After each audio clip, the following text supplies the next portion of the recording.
2025 में अब क्या तेजस्वी यादव फतह कर पाएंगे? जिस तरह से अब उसामा साहब, हिना साहब आरजेडी को ज्वाइनिंग कर लिया है, ज्वाइन करिए तो क्या रहे होगा अब?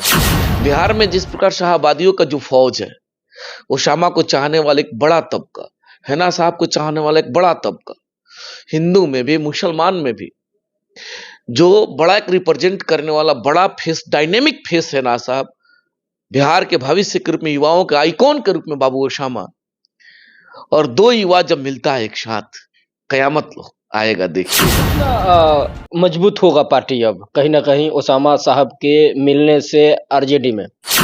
राष्ट्रीय जनता दल में एक बार फिर से मरहूम डॉक्टर मोहम्मद शहाबुद्दीन की पत्नी हिना साहब और उनके लड़के उसामा साहब ज्वाइन कर लिया है। पूरी तरह से अब राजनीतिक जो है बदल सी गई है। चलिए इसका इफेक्ट आने वाले विधानसभा में 2025 में क्या कुछ होगा। जुड़ रहे हैं हमारे साथ मुड़ियाड़ी पंचायत के चर्चित मुखिया अजय भास्कर चौहान। इनसे जानेंगे, चूंकि ये काफ़ी क्लोज हैं और उसामा साहब किस विधानसभा से चुनावी मैदान में होंगे, इन्हीं सब मुद्दे को लेकर के जुड़ते हैं और बात करने का प्रयास भी करते हैं। बहुत बहुत स्वागत है एक बार फिर से चैनल में। चलिए, आपको धन्यवाद और आपके तमाम फॉलोअर्स, आपके माध्यम से जिन मालिकों तक हमारी आवाज जा पा रही है, सबको प्रणाम, सबको सलाम, सबका अभिनंदन, सबका बहुत बहुत आभार। 2025 में अब क्या तेजस्वी यादव फतह कर पाएंगे? जिस तरह से अब उसामा साहब, हिना साहब आरजेडी को ज्वाइनिंग कर लिया है, ज्वाइन करिए तो क्या रहे होगा अब? पूरा मतलब अभी अभी 2025 का जो नज़ारा रहेगा, जो एपिसोड रहेगा, एक अलग एपिसोड रहेगा, एक अलग नज़ारा रहेगा। जैसे सुबह देख लीजिए, बड़े आदर के साथ जन जन के नेता के रूप में हर दिलों में जो स्थापित है शहाबुद्दीन साहब, उनके पुत्र और उनकी धर्म पत्नी आदरणीय हिना साहब अपने घर में वापसी करती हैं। बड़ा बेहतरीन वह पल रहा। पूरे देश में एक अलग पहचान वाले गरीबों के मसीहा, पिछड़ा, वंचित, शोषित दलितों की आवाज के रूप में लालू यादव ने, और बिहार के भविष्य के रूप में आदरणीय तेजस्वी यादव जी के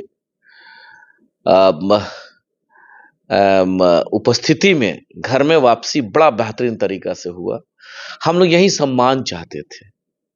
हर वक्त हम लोग सिपाही होने के नाते इस प्रकार से सम्मान चाहते थे कि मेरे नेता का सम्मान बढ़े, मेरे नेता का संवैधानिक अधिकार बढ़े, मेरे नेता का कद बढ़े। इसलिए बढ़े क्योंकि पूरे बिहार में जिस प्रकार से उनके चाहने जानने वाले लोग हैं, शाहवादियों का जिस प्रकार से बिहार में फौज है, जो ताकत है, उस ताकत के अनुरूप हमारे नेता का सम्मान एक अलग पहचान रखता है। अजय भास्कर जी, क्या उस कड़ी में बड़ा बेहतरीन पल से घर में वापसी आती है। और आज देख भी लीजिए, अभी 1 घंटा पहले हम लोगों को न्यूज मिला है, धनतेरस के शुभ अवसर पे दूसरे पुत्र की प्राप्ति, बाबू ओसामा को दूसरे पुत्र की प्राप्ति हुई है। धन्यवाद ज्ञापित करेंगे उनको, हार्दिक शुभकामना, ढेर सारी बधाई है आपके माध्यम से। ये सब शुभ संकेत है। उसी कड़ी में 2025 में भी एक बड़ा शुभ संकेत के साथ तेजस्वी यादव जी बिहार के मुख्यमंत्री बनेंगे और बिहार एक नया बिहार बनेगा। बिहार एक शिक्षित बिहार, व्यवस्थित बिहार, बिहार के नौजवानों को रोजगार का एक नया आयाम, एक नया ताकत के रूप में तेजस्वी यादव के हाथों बिहार के नौजवानों को ताकत दिया जाएगा। तो ये सब चीज शुभ ही चल रहा है। एक दौर था जब मरहूम डॉक्टर मोहम्मद शहाबुद्दीन और लालू प्रसाद यादव जिस तरह से साथ में बढ़ रहे थे, क्या लग रहा है कि वे दौर भी अब आएगा और उसामा साहब और तेजस्वी प्रसाद यादव साथ में आगे बढ़ करके? निश्चित तौर पर वह दौर आएगा, और दौर आने का कॉज भी है ना। पूरे बिहार में जिस प्रकार से फॉलोअर्स हैं, यही तो लोकतंत्र है। लोकतंत्र की खूबसूरती यही है कि जनता जिनके साथ है, लोकतंत्र के मालिक के रूप में वही लोग हैं। बिहार में जिस प्रकार शाहबादियों का जो फौज है, ओसामा को चाहने वाले एक बड़ा तबका, हिना साहब को चाहने वाला एक बड़ा तबका, हिंदू में भी मुसलमान में भी, जो बड़ा एक रिप्रेजेंट करने वाला बड़ा फेस, डायनेमिक फेस है ना साहब, बिहार के भविष्य के रूप में, युवाओं के आइकॉन के रूप में बाबू ओसामा। और दो युवा जब मिलता है एक साथ, कयामत आएगा, देखिएगा। एक तरफ डायनेमिक फेस है तेजस्वी यादव जी, जो बिहार के युवाओं के बारे में हर वक्त सोचते हैं। और आपने देखा भी, डिप्टी सीएम का जितना दिन का कार्यकाल था, एक अविस्मरणीय, एक मतलब यादगार रहा, जिस प्रकार से उन्होंने युवाओं के लिए नौकरी का व्यवस्था किया। तो दो युवाओं का ताकत निश्चित बिहार में नया बिहार बनेगा, नया ताकत दिखेगा और यहाँ का एक व्यवस्था अलग दिखेगा। कितना मजबूत होगा पार्टी अब कहीं ना कहीं ओसामा साहब के मिलने से आरजेडी में?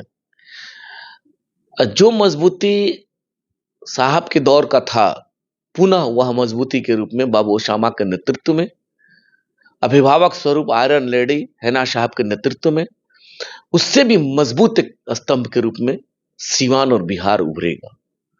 और 2025 में पूरा सीवान, 8 कंस्टिट्यूएंसी महागठबंधन के बैनर तले हम जीतेंगे। और जीतने के बाद बिहार में राष्ट्रीय जनता दल महागठबंधन की सरकार बनेगी। जब सरकार बनेगी तब संवैधानिक अधिकार की बात होगी, हिस्सेदारी की बात होगी, साहब के चाहने वाले लोगों की ताकत की बात होगी। ऐसा ही हम सभी का परिकल्पना है और हम सभी ऐसा ही चाहते थे और ऐसा ही हो रहा है। उस कड़ी में पूरा बिहार उनके साथ खड़ा है। क्या लग रहा था कहीं ना कहीं जिस प्रकार लोकसभा में जो मैडम चुनाव लॉस की, तेजस्वी को भी क्या लगा कि यह साथ इन वक्त पर इन लोगों ने, क्या लग रहा है कि सही में फैसला लिया है, चूंकि सामने विधानसभा चुनाव भी देखिए, है? चुनाव लॉस निश्चित तौर पे हुआ है, क्योंकि जो विनर रहता है एक अलग फेस रहता है विनर का, इससे इनकार नहीं किया जा सकता। एन केन प्राकेन जिस प्रकार से भी जो विनर हुआ उसके एक अलग फेस है, लेकिन कहीं उससे कम नहीं है। एक महिला घर से निकलती है और सिवान को बेहतर सिवान बनाने का जो परिकल्पना मालिकों के बीच में जिस प्रकार से जाकर के करने का कार्य किया, वो ताकत के रूप में जो दिखा लोकसभा में 3 लाख लोगों का जो मोहब्बत दिखा, ये दर्शा रहा है चुनाव हारना जीतना एक अलग पॉइंट है, लेकिन जो लोगों का प्यार है, ये हुजूम, ये प्यार पूरा बिहार और पूरे देश में है। तो वह तो ये बातों को बखूबी तेजस्वी प्रसाद समझ गए कि हाँ, इग्नोर करना कितना हमको भारी पड़ सकता है विधानसभा में। मिस कम्युनिकेशन रहा है। अब इन चीजों से इनकार नहीं किया जा सकता। दोनों परिवार में गैप बढ़ा, गैप की वजह से जो झेलना पड़ा आप सबने देखा है। दोनों परिवार अब संयुक्त हैं।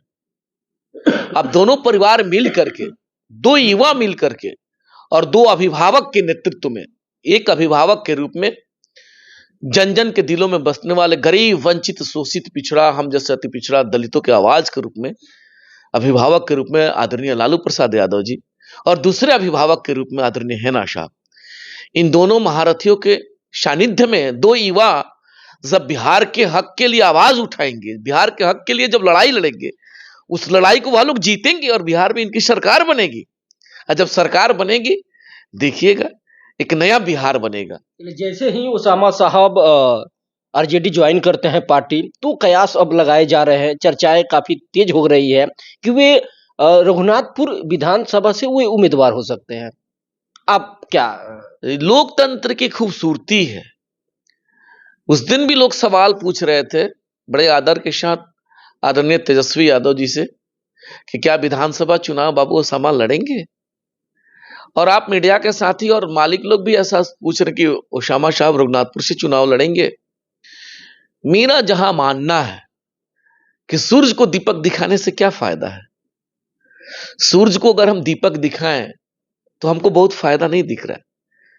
ये मेरा कहना है कि पूरा बिहार और पूरा सिवान बाबू ओसामा का है। बाबू ओसामा स्वतंत्र हैं, चाहे रघुनाथपुर से लड़े, चाहे बिहार के किसी कोना से लड़े, चाहे बढ़िया से लड़े, चाहे जीरादेई से लड़े, दुरौंधा लड़े, गोरिया कोठी लड़े, बिहार के किसी कोना में लड़ेंगे। इतने फॉलोअर हैं, इतने ताकत है कि जिस क्षेत्र से चुनाव लड़ेंगे उसी क्षेत्र से जीत करके वहां के लोगों का रिप्रेजेंट करेंगे। तो अब ये नहीं कहना है कि रघुनाथपुर से लड़ेंगे, कि सिवान से लड़ेंगे, कि जीरादेई से लड़ेंगे। पूरा सिवान बाबू ओसामा का है, पूरा बिहार तेजस्वी यादव और ओसामा का है। ये लोग स्वतंत्र हैं। तेजस्वी यादव जी के लिए कोई क्राइटेरिया नहीं है कि राघोपुर से ही चुनाव लड़ेंगे। तेजस्वी यादव चाहेंगे तो गोपालगंज से भी लड़ेंगे, छपरा से भी लड़ेंगे। वही हालत बाबू ओसामा के साथ है। पूरा बिहार बाबू ओसामा का है। उनकी इच्छा है, जहां से चुनाव चाहते हैं वो लड़ेंगे। उनके लोग हैं, उनके कार्यकर्ता हैं। हम जैसे साधारण हजारों कार्यकर्ता बाबू ओसामा के साथ है। चलिए, भाजपा के कुछ लोग हैं, शीर्ष क्रम के नेता लोग हैं, वे लोग भी विवादित बयान दिए हैं कि आरजेडी जो है अपराधियों की पार्टी को जगह देती है, शामिल करती है। ये लोकतंत्र है। लोकतंत्र में सब लोग अपने अनुसार अपनी बात को रखता है। भारतीय जनता पार्टी में भी बहुत ऐसे कद्दावर नेता हैं जो शालीनता से अपनी बात को मीडिया के समक्ष रखते हैं। होना यही चाहिए। क्या फायदा है, हम गाली दे देंगे आपको तो क्या मिल जाएगा मेरे को? भारतीय जनता पार्टी को ही अगर हम गाली दे दें तो क्या मिल जाएगा? भारतीय जनता पार्टी के लीडर को गाली दे देंगे तो क्या मिलेगा? आप क्यों गाली दे रहे हैं राष्ट्रीय जनता दल को? आप कैसे कह रहे हैं? राष्ट्रीय जनता दल एक विचारधारा है, उसमें सभी समाज के लोग हैं। हिंदू भी है, मुसलमान भी है, अगड़ा भी है, पिछड़ा भी है। ए टू जेड की पार्टी है। हम जैसे वंचित, हम जैसे शोषित, हम जैसे दलित हम जैसे पिछड़ा अति पिछड़ाओं का एक ताकत है राष्ट्रीय जनता दल। और राष्ट्रीय जनता दल को अगर अपराधियों का पार्टी कहते तो आप गाली देने से आपको क्या मिलेगा? और बिहार के लोग देख रहे, ये आपका फंडामेंटल राइट नहीं है। आप नहीं गाली दे सकते हैं किसी को। हाँ, राष्ट्रीय जनता दल पे अगर आपको सवाल खड़ा करना है, संवैधानिक तरीका से सवाल खड़ा करिए।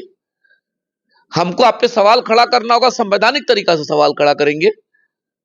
बिहार में और पूरे देश में जो अराजकता का माहौल एक बना हुआ, हिंदू वर्सेस मुसलमान, कौन पैदा किया है? ये जानने की जरूरत है। भारतीय जनता पार्टी के लोग, ऐसे ही कुछ लोग हैं जो इस प्रकार से विवादित बयान देकर के एक दूसरे को बांटने का प्रयास कर रहे हैं। राष्ट्रीय जनता दल जोड़ने वाली पार्टी है। हिंदू को भी, मुसलमान को भी, अगड़ा को भी, पिछड़ा को भी, दलित, वंचित, शोषित, अकलियत, सबका सम्मान राष्ट्रीय जनता दल के बैनर तले है। और आपने देखा भी, लालू यादव जी जब थे, हम गरीबों की आवाज लालू यादव ने दिया है। हम जैसे गरीब, वंचित, शोषित आज आपके समक्ष मजबूती से अगर अपनी बात को रखते हैं, इसमें लालू यादव जी का अहम योगदान है। इन चीजों से इनकार नहीं किया जा सकता। उन्होंने पहचान दिया है और उन्हीं के सानिध्य में राष्ट्रीय जनता दल है। इस प्रकार से गाली देकर के किसी को अपमानित नहीं कर सकते। और मुट्ठी भर लोग हैं। ये लोकतंत्र है। लोकतंत्र में सब लोग स्वतंत्र है। जो जैसा करेगा, सामने वाला मालिक देख रहा है, जज कर रहा है, उस जज के अकॉर्डिंग न्याय मिलेगा। और वही न्याय आने वाले 2025 में देखिएगा, एक नई सरकार के रूप में तेजस्वी यादव जी यहां से मुख्यमंत्री बनेंगे और बिहार में एक नया व्यवस्था बनेगा। बहुत बहुत शुक्रिया जुड़ने के लिए। चलिए, ये थे हमारे साथ मुड़ियारी पंचायत के चर्चित मुखिया अजय भास्कर चौहान, जिनसे हमारी बातें हुई, खास करके ओसामा साहब के आरजेडी में ज्वाइन होने के बाद से क्या कुछ समीकरण होगा, क्या तेजस्वी यादव फतह कर पाएंगे, इन्हीं सब मुद्दे को लेकर के इनसे हम जुड़े हुए थे। बने रहें आगे की खबरों के लिए। तब तक आप